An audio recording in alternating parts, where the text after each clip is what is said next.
Yes, good morning to all of you. देखिए हम लोग थर्मल प्रॉपर्टीज ऑफ मैटर में स्टडी कर रहे थे कंडक्टिविटी को, और कंडक्टिविटी से रिलेटेड जो भी इंफॉर्मेशन थी वो मैंने आपको बता दी थी। कंडक्टिविटी में आपने ये स्टडी किया था कि कोई भी कंडक्टर जो होता है, थर्मल कंडक्टर या कोई भी जो सॉलिड होता है वो हीट को कंडक्ट करता है, तो वो कितनी क्वांटिटी में हीट एनर्जी को ट्रांसफर करेगा from the hot face of the body to the cold one. एक फेस से दूसरे फेस की तरफ हीट एनर्जी ट्रांसफर होगी। जैसे कि मान लीजिए ये हाई टेम्परेचर पे है, ये लो टेम्परेचर पे है, तो हीट एनर्जी का ट्रांसफर मैंने आपको समझाया था और उसके बेसिस पर हमने कंडक्टिविटी को स्टडी किया था। इसके अलावा मैंने आपको बताया टेम्परेचर ग्रेडियंट के बारे में कि जैसे जैसे डिस्टेंस बढ़ती जाएगी हॉट एंड से कोल्ड एंड की तरफ, तो जैसे जैसे डिस्टेंस बढ़ती जाएगी टेम्परेचर कम होता जाएगा, दैट इज टेम्परेचर ग्रेडियंट। और इसके बाद में हमने ये डिस्कस किया था कि what is steady state and variable state. Steady state क्या होती है और वेरिएबल स्टेट क्या होती है? स्टेडी स्टेट वो स्टेट होती है जिसमें ये जो सॉलिड है ये जितनी हीट एनर्जी सोर्स से एब्जॉर्ब करेगा उतनी ही हीट एनर्जी को आगे ट्रांसफर करेगा। मतलब वो अपने पास हीट एनर्जी नहीं रखेगा अपना टेम्परेचर राइज करने के लिए। तो मान लीजिए ये वाला जो पोर्शन है इस सॉलिड का, कोई भी आप पोर्शन मान सकते हैं, मान लीजिए ये बीच वाला जो पोर्शन है, ये पोर्शन ने इस पोर्शन से हीट एनर्जी ली 100 जूल की, तो आगे कितनी ट्रांसफर करेगा? आगे भी 100 जूल ट्रांसफर करेगा। खुद के पास कोई एनर्जी नहीं रखेगा, मतलब कि ये जो पोर्शन था, ये जो क्रॉस सेक्शन था, इसका टेम्परेचर कांस्टेंट रहेगा। This is called steady state. This is called steady state. अब देखिए आज के इस टॉपिक में हम लोग ये डिस्कस करेंगे कि ये जो इक्विवेलेंट कंडक्टिविटी है किसके लिए डिस्कस करने वाले हैं, जब कंडक्टर्स को हम किस में कनेक्ट कर देंगे? सीरीज में कनेक्ट कर देंगे। अच्छा, ये कंडक्टर किस टाइप के कंडक्टर होंगे? तो आंसर है ये दोनों डिफरेंट डिफरेंट मटेरियल्स के कंडक्टर हैं। दोनों डिफरेंट डिफरेंट मटेरियल्स के कंडक्टर हैं। एक जो कंडक्टर है वो है मान लीजिए कॉपर, दूसरा है आयरन। तो ये एक कंडक्टर है, ये दूसरा कंडक्टर है, दोनों को सीरीज में जोड़ रखा है जैसा कि आप डायग्राम में देख पा रहे हैं। This one is the first conductor and this one is the second conductor. ये दो कंडक्टर्स को आपस में ज्वाइन कर रखा है, कनेक्ट कर रखा है इन सीरीज। ओके, अब इसके पैरामीटर्स मैं आपको बता देता हूं क्या क्या होंगे। कैलकुलेशन है, क्या क्या कैलकुलेशंस हैं वो भी सुन लीजिए। सबसे पहली बात, इसका जो सरफेस एरिया है वो ए है, और जो दूसरा कंडक्टर है उसका सरफेस एरिया भी क्या है? ए। क्रॉस सेक्शन एरिया, उसका क्रॉस सेक्शन एरिया जो है दोनों का ए है, मतलब कि दोनों की थिकनेस सेम है। ये जो हमने मेटलिक रॉड ले रखी है इनकी थिकनेस सेम है दोनों की, क्रॉस सेक्शन एरिया सेम है। अच्छा, लेंथ अलग अलग है। जो फर्स्ट कंडक्टर है उसकी लेंथ को हम लिख देते हैं L1 से, और सेकंड कंडक्टर की जो लेंथ है उसको लिख देते हैं L2 से। तो ये दो कंडक्टर हैं जिनकी लेंथ L1 है और दूसरे की L2 है। ओके, ये वाला जो फेस है, दिस फेस, ये फेस हाई टेम्परेचर पे है, तो इसका टेम्परेचर हमने T1 मान लिया, it is eight T1 temperature. और ये जो इंटरफेस है, इंटरफेस क्या होता है? जहां पर फर्स्ट कंडक्टर और सेकंड कंडक्टर दोनों जुड़े हुए हैं। जहां पर ये फर्स्ट कंडक्टर जो कॉपर का था, सेकंड कंडक्टर जो आयरन का था, दोनों को जब जोड़ा गया तो ये वाला जो इंटरफेस है इसका टेम्परेचर क्या है? इसका टेम्परेचर T है। That is the temperature of the interface. That is the temperature of the interface. Okay, और ये जो कोल्ड फेस है सेकंड कंडक्टर का, कोल्ड फेस है, उसका टेम्परेचर है T2। तो ये सारे पैरामीटर्स हमने यहां पर बता दिए इस डायग्राम के अंदर, लेकिन एक पैरामीटर रह गया, कंडक्टिविटी। क्या ये जो कंडक्टर मैंने जोड़े हैं दोनों कंडक्टर्स की कंडक्टिविटी सेम होगी? बताइए, क्या ये दोनों कंडक्टर्स की कंडक्टिविटी सेम होगी? तो आंसर है नो, इनकी कंडक्टिविटी सेम नहीं होगी, क्योंकि ये दोनों अलग अलग टाइप के कंडक्टर्स हैं, दोनों अलग अलग टाइप के सॉलिड्स हैं। पहला मैं कॉपर बोल रहा हूँ, दूसरा आयरन बोल रहा हूँ, फॉर एग्जांपल ऐसा बोल रहे हैं हम, तो इसकी जो कंडक्टिविटी होगी उसको हम लिखेंगे K1 से, और इसकी जो कंडक्टिविटी होगी उसको हम लिखेंगे K2 से। So the thermal conductivity of the first conductor is K1 and second conductor is K2 and both are joined in series। एक के बाद एक रखे गए हैं लेंथ के ऑर्डर में। जिस तरफ इनकी लेंथ इंक्रीज हो रही है, लेंथ की जो डायरेक्शन है उस डायरेक्शन में दोनों को जोड़ा गया है, तो मतलब कि सीरीज में जोड़ा गया है। ओके, अब इसमें क्या क्या कैलकुलेशंस करनी है तो वो सुन लीजिए। सबसे पहला आपको ये बताना है कि इस इंटरफेस का टेम्परेचर क्या होगा। सबसे पहली बात आपको क्या बतानी है कि इस इंटरफेस का टेम्परेचर क्या होगा। मान लीजिए यहाँ का टेम्परेचर 100 डिग्री सेल्सियस है, यहाँ का टेम्परेचर है 70 डिग्री सेल्सियस इंटरफेस जो है, और जो कोल्ड फेस है उसका टेम्परेचर है 20 डिग्री सेल्सियस। तो मैं आपको ये वाले टेम्परेचर के बारे में पूछ रहा हूँ कि ये टेम्परेचर कितना होगा। वो हम किससे बता सकते हैं? हम बता सकते हैं T1 और T2 से। ये जो कॉमन टेम्परेचर का फॉर्मूला बनेगा उसमें T1 और T2 आएंगे। तो आपको हॉट फेस का टेम्परेचर मेजर करना है और कोल्ड फेस का टेम्परेचर मेजर करना है, और जहां पर ये जुड़े हुए हैं उसको हम लोग क्या बोल रहे हैं? उसको हम लोग बोल रहे हैं इंटरफेस। तो जो इंटरफेस का टेम्परेचर होगा उसके लिए हम क्या करेंगे? उसके लिए हम एक फॉर्मूला बना देंगे जिससे हम लोग T की वैल्यू को कैलकुलेट कर सकते हैं। T is the temperature of the interface. ये इंटरफेस का टेम्परेचर होगा जहां पर दोनों कंडक्टर कनेक्टेड है सीरीज में। ओके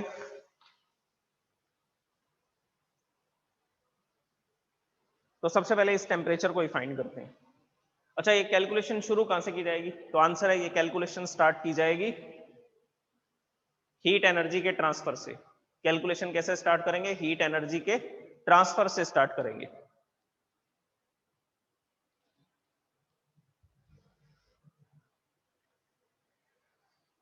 देखिए इसमें हीट एनर्जी ट्रांसफर होगी from the hot face to the cold one, from the hot face to the cold one. ये हॉट फेस है जहां से कितनी एनर्जी एब्जॉर्ब की जा रही है?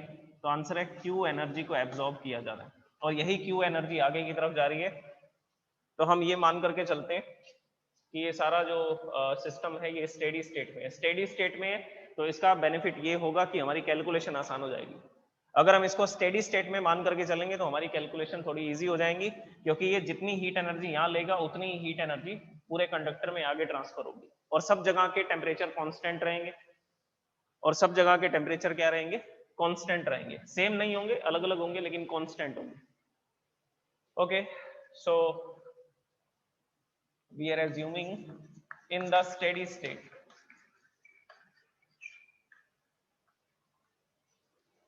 स्टेडी स्टेट में क्या हम लोग निकालना चाहेंगे? Rate of flow of heat. देखिए कैलकुलेशन काफी बड़ी है तो साथ साथ समझते रहिए। तो rate of flow of heat, rate of flow of heat को किससे लिखेंगे? H से लिखेंगे, और Q एनर्जी ट्रांसफर हो रही है कितने टाइम में? T टाइम में। और ये किसके बराबर आएगा? फर्स्ट कंडक्टर के लिए क्या लिखा जाएगा? फर्स्ट कंडक्टर के लिए लिखा जाएगा, देखिए इसका फॉर्मूला क्या होता है? पहले तो आपको जनरल फॉर्मूला पता होना चाहिए, पहले तो आपको इसका जनरल फॉर्मूला पता होना चाहिए क्या फॉर्मूला होता है। देखिए इसको लिखते हैं H इज इक्वल टू के ए चेंज इन टेम्परेचर, इसको मैं डेल्टा टी लिख देता हूं अभी, change in temperature divide by length. ये heat rate of heat flow का फॉर्मूला था। तो इसी फॉर्मूला के बेस पर आपको फर्स्ट कंडक्टर के अंदर कितनी हीट एनर्जी ट्रांसफर हो रही है वो बताना है। कितना आएगा? के फर्स्ट कंडक्टर के लिए लिखेंगे K1। फर्स्ट कंडक्टर का एरिया है A। Change in temperature, change in temperature कितना होगा?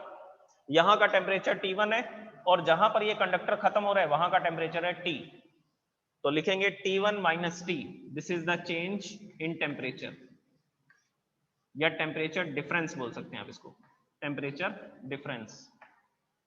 डिवाइड बाय क्या आता है? L, length of the road. तो इस कंडक्टर की लेंथ कितनी है? L1, तो यहां पर क्या लिख दिया जाएगा? L1। और स्टेडी स्टेट है, स्टेडी स्टेट में क्या होगा? जो रेट ऑफ हीट फ्लो इसमें होगा वही रेट ऑफ हीट फ्लो इसमें होगा, क्योंकि ये 100 जूल की एनर्जी ले रहा है तो आगे 100 ऐसा ट्रांसफर करता रहेगा। इस क्रॉस सेक्शन में, इस क्रॉस सेक्शन में, यहाँ पर सब जगह पर सेम हीट फ्लो चलेगा। That is in the steady state. Okay तो सेकेंड कंडक्टर के लिए क्या लिखेंगे? उसमें रेट ऑफ हीट फ्लो लिखेंगे तो क्या लिखना पड़ेगा? सबसे पहले K2 लिखना पड़ेगा। एरिया कितना है? A। टेम्परेचर डिफरेंस क्या है? इसके एक फेस का टेम्परेचर T है और दूसरे फेस का टेम्परेचर कितना है? T2। तो फर्स्ट फेस और सेकंड फेस में टेम्परेचर डिफरेंस, तो यहां पर लिखा जाएगा temperature difference T minus T2, this is the temperature difference. Okay divide by length, second conductor की लेंथ कितनी है? L2।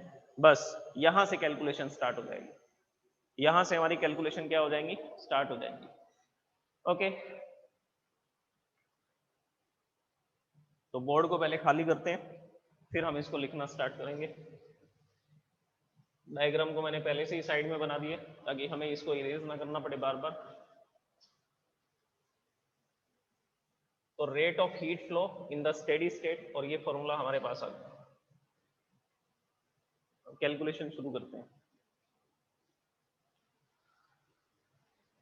देखिए क्या लिखा था मैंने, H Q upon T is equal to K1A T1 minus T divide by L1 is equal to, second conductor में भी सेम हीट फ्लो होगा तो K2A लिखा जाएगा T minus T2 divide by L2, divide by आ जाएगा L2। ये हमारी फर्स्ट इक्वेशन है, यहां से कैलकुलेशन शुरू होगी। देखिए आपको दिख ही रहा है कि ये जो फर्स्ट कंडक्टर के लिए जो हमने रेट ऑफ हीट फ्लो लिखा है वो सेकंड कंडक्टर के रेट ऑफ हीट फ्लो के बराबर आएगा। स्टेडी स्टेट में जितनी हीट एनर्जी आगे से आएगी उतनी हीट एनर्जी आगे ट्रांसफर हो जाएगी। ओके, तो इन दोनों को इक्वल रखते हुए नेक्स्ट स्टेटमेंट में लिखता हूं। इसको नहीं लिखेंगे हम, H is equal to Q upon T, यहाँ इस रिलेशन को यूज करेंगे, ये वाले रिलेशन को हम लोग यूज करने वाले हैं। तो इसको यहाँ लिखता हूं मैं, K1A T1 minus T divide by L1। देखिए एरिया सेम है तो वो कैंसिल हो जाएगा, K2A T minus T2 divide by L2। A से A कैंसिल हो गया क्योंकि एरिया सेम है दोनों का।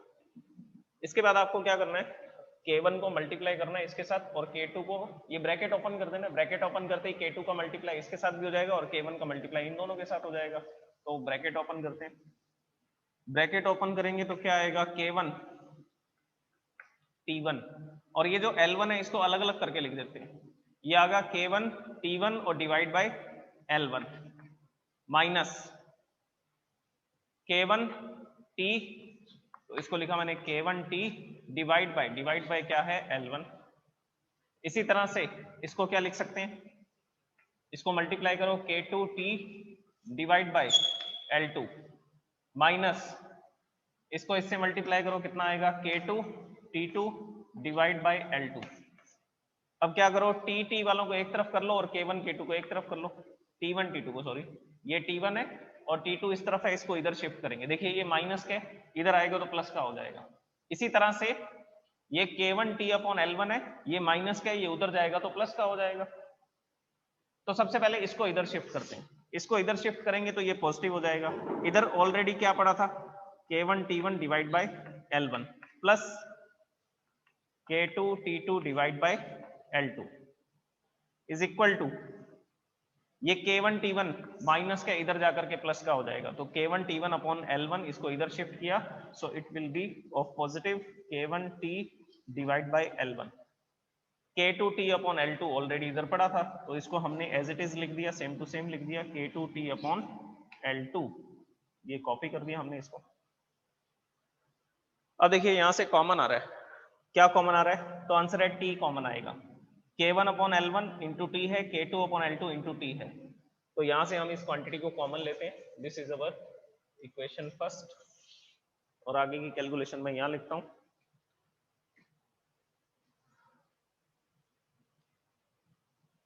तो इसको एज इट इज लिख देते हैं, same to same, K1 T1 divide by L1 plus K2 T2 divide by L2 is equal to, यहां से कॉमन ले रहे हैं, T कॉमन आ रहा है दोनों के अंदर से, तो यहां से हमने इसको T को कॉमन लिया, T को कॉमन लेते ही क्या क्या बच जाएगा, K1 upon L1 plus K2 upon L2। अब हमें निकालना है इंटरफेस का टेम्परेचर। सबसे पहली कैलकुलेशन हमारी क्या थी, the temperature of the interface when two metals are connected in series. तो इस इंटरफेस का टेम्परेचर बताना है, ये रहा T, ये रहा T, तो बाकी सब क्वांटिटीज को दूसरी तरफ कर दीजिए। अब ये पूरी की पूरी जो क्वांटिटी आपको दिख रही है ये मल्टीप्लाई में इधर आएगी तो डिवाइड में आ जाएगी, तो क्या बच जाएगा यहाँ पर रह जाएगा T is equal to, upstairs में क्या पड़ा था, तो आंसर है K1 T1 divide by L1 plus K2C2 divide by L2, और इस पूरे की डिवाइड में क्या आ जाएगा, इस पूरे की डिवाइड में ये जो मल्टीप्लाई में था, T के मल्टीप्लाई में था K1L1 प्लस K2L2, ये इधर आएगा तो डिवाइड में आ जाएगा, तो इसको हम लोग डिवाइड में लिख देंगे K1L1 प्लस K2L2, ये लिख दिया। अब एलसीएम लेकर के सॉल्व करना है इसको, तो करते हैं, सॉल्व करते हैं। देखिए नेक्स्ट स्टेटमेंट क्या आने वाली है, यहाँ पर मैं लिखने वाला हूँ नेक्स्ट स्टेटमेंट को।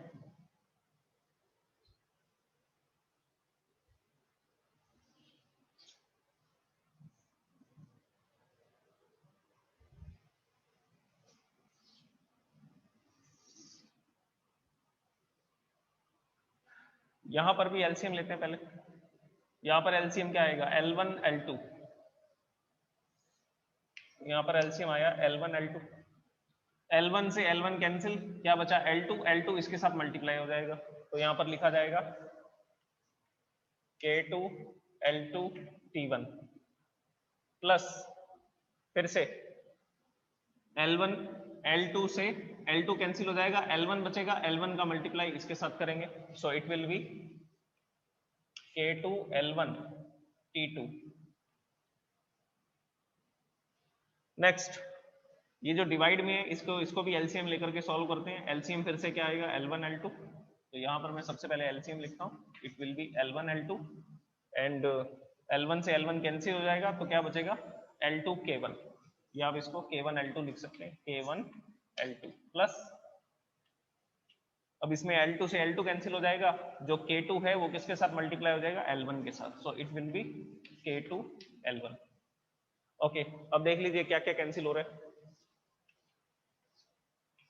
ये L2 L1 L2 जो है वो कैंसिल हो रहे हैं, L1 L2 दोनों में डिवाइड में, रेसिप्रोकल करेंगे तो ऊपर आ जाएगा, वो कैंसिल हो जाएगा। ओके, अब इसके बाद देखिए नेक्स्ट स्टेटमेंट क्या बनेगी,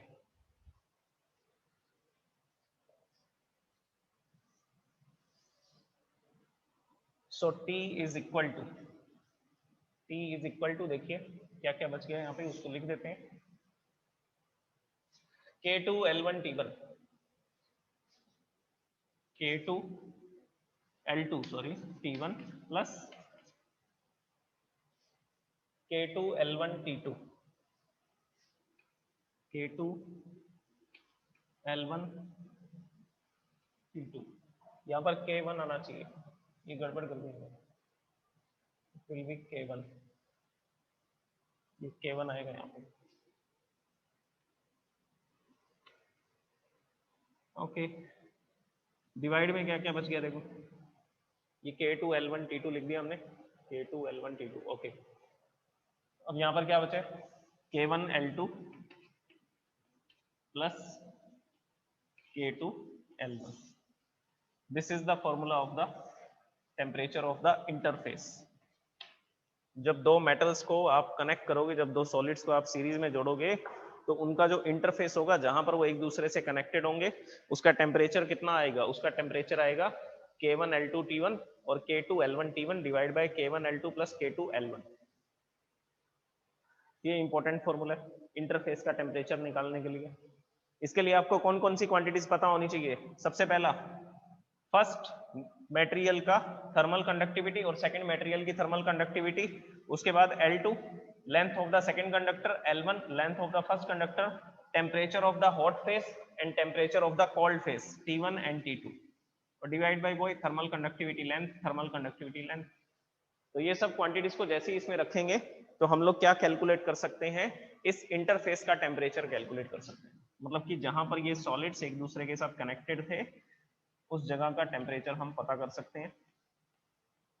So this is the temperature of interface. You can take the screenshot of this calculation.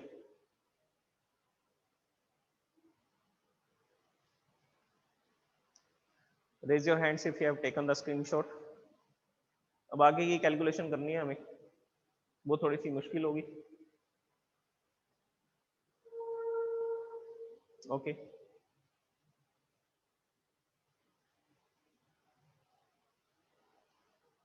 तो कॉमन टेम्परेचर ऐसे निकालेंगे। अब हम लोग ये पता करना चाहते हैं कि इसकी कंडक्टिविटी K1 है, इसकी कंडक्टिविटी K2 है, लेकिन जब हमने दोनों को जोड़ दिया जब हमने दोनों को जोड़ दिया तो वो दोनों ऐसा बिहेव कर रहे हैं कि जैसे दोनों की कंडक्टिविटी सेम हो, जैसे दोनों की कंडक्टिविटी सेम हो। ऐसा मैं क्यों बोल रहा हूँ? क्योंकि हमने ये स्टेटमेंट लिखी ना फर्स्ट इक्वेशन, ये इक्वेशन ही तो इसी बात का प्रूफ है कि दोनों में rate of heat flow same चल रहा है, जबकि दोनों कंडक्टर अलग अलग है, जबकि दोनों कंडक्टर क्या है, अलग अलग है। अगर हम कॉपर को अलग से यूज करते अकेले को तो ये लगभग 300 जूल की एनर्जी को ट्रांसफर करता पर सेकेंड। अगर हम आयरन को यूज करते तो ये लगभग 250 के आसपास हीट एनर्जी को ट्रांसफर करता। तो इसकी कंडक्टिविटी अलग है, इसकी कंडक्टिविटी अलग है, लेकिन जब दोनों को सीरीज में जोड़ दिया तब हमें क्या ऑब्जर्वेशन मिल रही है कि जितनी हीट एनर्जी ये ले रहा है उतनी ही हीट एनर्जी आगे ट्रांसफर हो रही है, irrespective of their conductivity, conductivity पे डिपेंड नहीं कर रहा। तो हमें क्या करना है, इसकी इक्विवेलेंट कंडक्टिविटी निकालनी। क्या निकालनी है? Equivalent conductivity. तो इक्विवेलेंट कंडक्टिविटी को हम क्या मान लेंगे, let K is the equivalent conductivity. जैसे ये 300 जूल ट्रांसफर करता था, ये 250 जूल ट्रांसफर करता था जब ये दोनों अलग अलग थे, सेपरेट थे। लेकिन जब दोनों को कंबाइन कर देते हैं, दोनों को कंबाइन करने पर दोनों ही 200 जूल की एनर्जी ट्रांसफर करते हैं। ये 200 जूल ले रहे हैं तो आगे भी 200 जूल की एनर्जी ट्रांसफर हो रही है, इस बात पे डिपेंड नहीं कर रहा कि ये कनेक्टेड है। तो इनकी एक थर्मल कंडक्टिविटी आएगी, that is equivalent thermal conductivity, that is equivalent thermal conductivity of this series combination. इस सीरीज कॉम्बिनेशन की इक्विवेलेंट कंडक्टिविटी हमें फाइंड करनी है। ये समझ आ गया? इस बात का प्रूफ क्या है कि दोनों में rate of heat flow same चल रहा है, वो मैंने इस स्टेटमेंट में लिख दिया। स्टेडी स्टेट में जितनी हीट एनर्जी लेगा उतनी हीट एनर्जी आगे ट्रांसफर करेगा। ओके, तो अब हम इन दोनों की इक्विवेलेंट कंडक्टिविटी निकालते हैं। ये पूरा जो सिस्टम आपको दिख रहा है, सीरीज कॉम्बिनेशन जो आपको दिख रहा है, इस पूरे कॉम्बिनेशन की इक्विवेलेंट कंडक्टिविटी देखिए कैसे फाइंड की जाती है। इसी फॉर्मूला का यूज करना है फर्स्ट इक्वेशन को। ये कैलकुलेशन मैं इरेज करता हूं।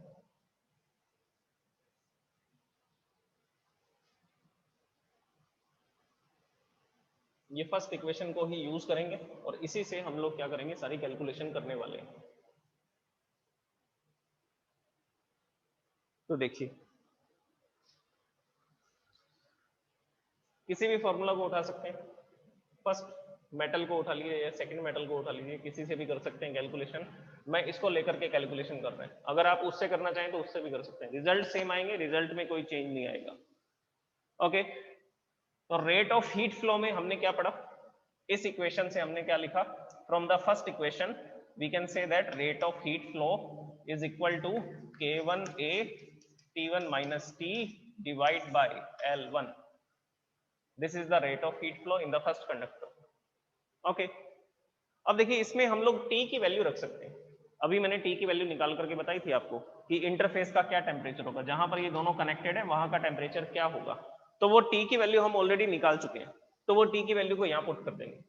यहाँ पुट करते ही हमें कैलकुलेशंस करनी है। क्या करनी है? कैलकुलेशंस। तो वो कैलकुलेशंस करते हैं। देखिए,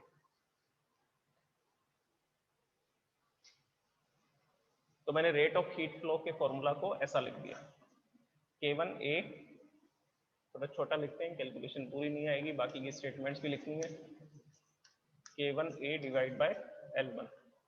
ओके, इसको क्या लिखा हमने, T1 माइनस T। अब हम क्या करने वाले हैं, put the value of T which we have calculated, put the value of T की वैल्यू को यहाँ पुट कर देंगे। तो यहाँ पर पुट करेंगे तो देखिए क्या स्टेटमेंट आएगी, K1A divide by L1 T1 minus T की वैल्यू हमने फाइंड कर रखी है, K1 T1 L2 plus K2 T2 L1 divide by K1 L2 and K2 L1, K1 L2 plus K2 L1। ये हमने वैल्यू फाइंड की थी तो मैंने एज इट इज यहाँ पर लिख दी। ओके, अब इसको सॉल्व करते हैं। ये ब्रैकेट में इस टाइप का बना देता है, दिस ब्रैकेट। सॉल्व कैसे करेंगे, तो आंसर एलसीएम लेना पड़ेगा, बिना एलसीएम के आप इसको सॉल्व नहीं कर पाएंगे। तो एलसीएम क्या आएगा, इसके डिवाइड में 1 है और इसके डिवाइड में ये क्वांटिटी है, तो ये क्वांटिटी पूरी एलसीएम में आ जाएगी। देखिए नेक्स्ट स्टेटमेंट लिखता हूँ, H is equal to K1A divide by L1। The LCM will be K1 L2 plus K2 L1, this is the LCM. अब देखिए इसके डिवाइड में कुछ भी नहीं है, तो ये पूरी की पूरी क्वांटिटी T1 से मल्टीप्लाई हो जाएगी। तो इसको T1 से मल्टीप्लाई कर दो। T1 से मल्टीप्लाई करोगे तो कितना आएगा, ये आएगा K1 T1 L2। इसको T1 से मल्टीप्लाई किए, देखिए K1 T1 L2। इसी तरह से इसको मल्टीप्लाई करो T1 से, कितना आ जाएगा K2 T1 L1, K2 T1 L1। Okay, अब ये माइनस है तो माइनस का मल्टीप्लाई इसके साथ भी होगा और इसके साथ भी होगा, ये क्योंकि ये पूरी की पूरी क्वांटिटी हमने वैल्यू पुट की है ना, टी की वैल्यू पुट की, तो टी की वैल्यू पुट की तो ये क्वांटिटी लिख दी एज इट इज। अब ब्रैकेट ओपन करेंगे तो माइनस का मल्टीप्लाई इसके साथ होगा तो ये नेगेटिव आएगा, इसी तरह से माइनस का मल्टीप्लाई इसके साथ भी होगा तो ये नेगेटिव होगा, तो ये दोनों टर्म्स नेगेटिव आएंगी जैसे ही मैं ब्रैकेट ओपन करूंगा। अब ये पूरा का पूरा जो एलसीएम है K1 L2 plus K2 L1, ये इसके साथ कैंसिल हो जाएगा, तो आपको ये वाली क्वांटिटीज को सेम टू सेम लिख देना है। तो यहां पर लिख देते हैं माइनस, लेकिन नेगेटिव आएगा, यहां पर मिस्टेक होती है। K1 T1 L2 minus K2 T2 L1, ये हमने यहां लिख दिया इसको K2, ओके, ये ब्रैकेट। अब देखिए कौन कौन सी क्वांटिटीज कैंसिल हो रही हैं, तो आंसर है K1 T1 L2, ये लिखा हुआ K1 T1 L2, ये K1 T1 L2 पॉजिटिव है और ये K1 T1 L2 नेगेटिव है, तो ये कैंसिल हो जाएगा। अब देखिए इसमें क्या क्या कॉमन आ रहा है, जो जो कॉमन आ रहा है उसको कॉमन लिख लेंगे। K2 L1, इसमें भी क्या है K2 L1, तो नेक्स्ट स्टेटमेंट में हम इसको कॉमन लिख देते हैं, H इज इक्वल टू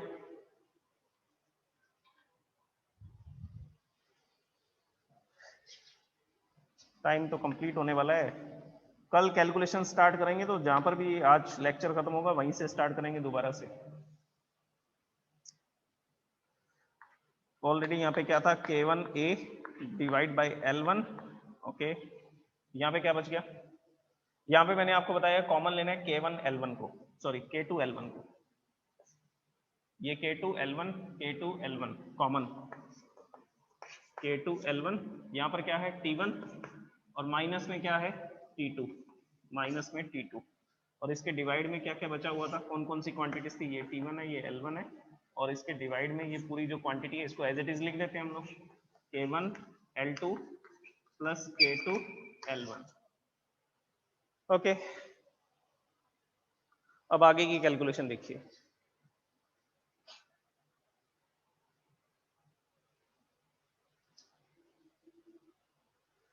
इसमें देखिए L1 से L1 कैंसिल हो रहा है, ये L1 डिवाइड में, ये L1 मल्टीप्लाई में, ये कैंसिल हो गया, ओके, इसको भी कैंसिल कर दिया हमने।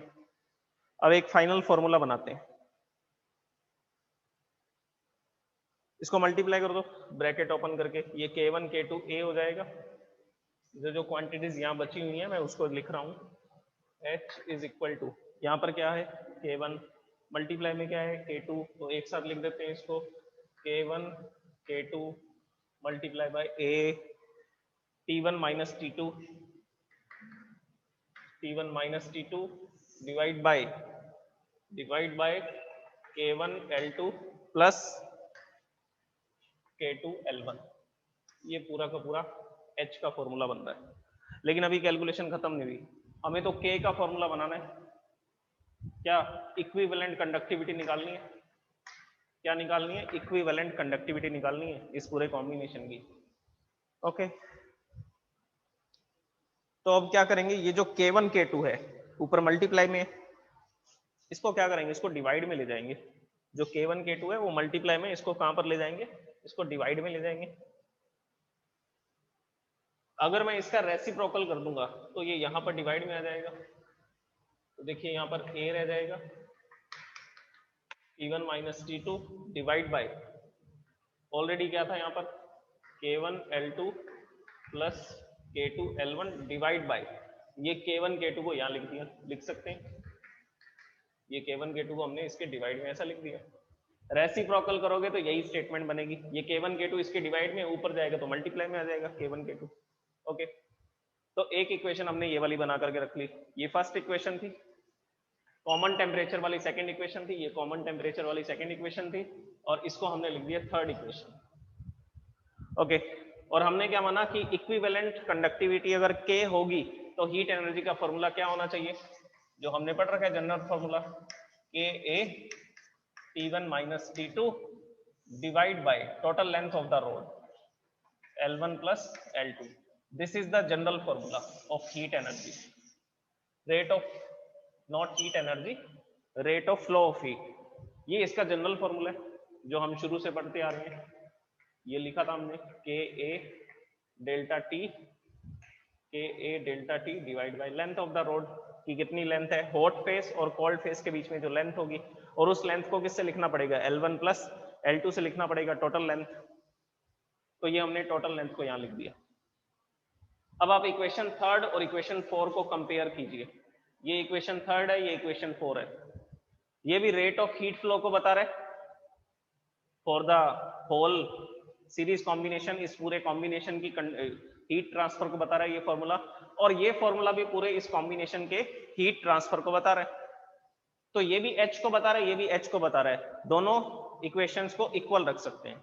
तो दोनों इक्वेशंस को क्या कर देंगे, इक्वल रख देंगे।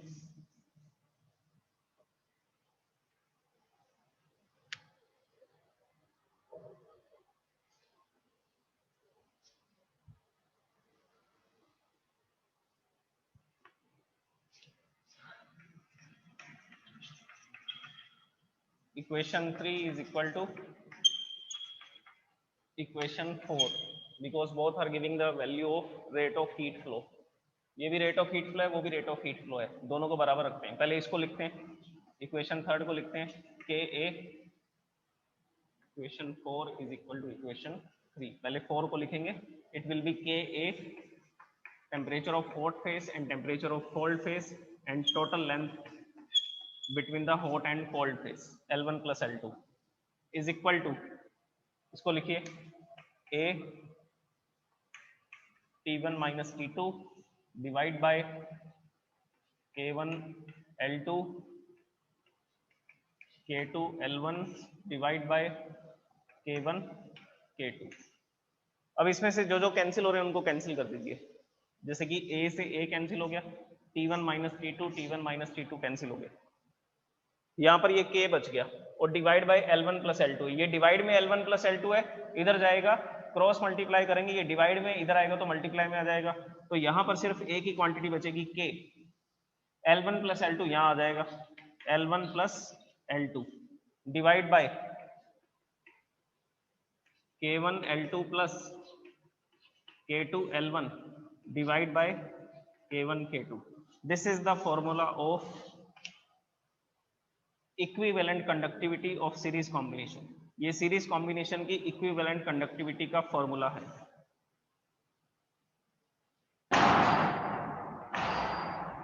ये फॉर्मूला याद रखेंगे आप, L1 plus L2 divide by K1 L2 plus K2 L1 divide by K1 K2। This is the formula of the conductivity of the series combination, thermal conductivity, equivalent conductivity. आप इसको चाहें तो ऐसा भी लिख सकते हैं, ये K1 K2 हमने डिवाइड में लिखा था, मैंने बोला था रेसिप्रोकल करके इसको ऊपर भी लिखा जा सकता है, तो आप इसको यहां भी लिख सकते हैं। So it will be K1 K2 L1 plus L2 divide by K1 L2 plus K2 L1, ऐसा भी लिख सकते हैं आप इस फॉर्मूला को। तो ये है equivalent conductivity of the series combination. अब इसमें एक स्पेशल केस आएगा, तो वो स्पेशल केस को हम कल डिस्कस करेंगे। ये फॉर्मूला मैं दोबारा नहीं बताऊंगा, आप इसका स्क्रीनशॉट ले लीजिए, ये कैलकुलेशन कैसे की गई है, स्क्रीनशॉट ले सकते हैं आप इसका।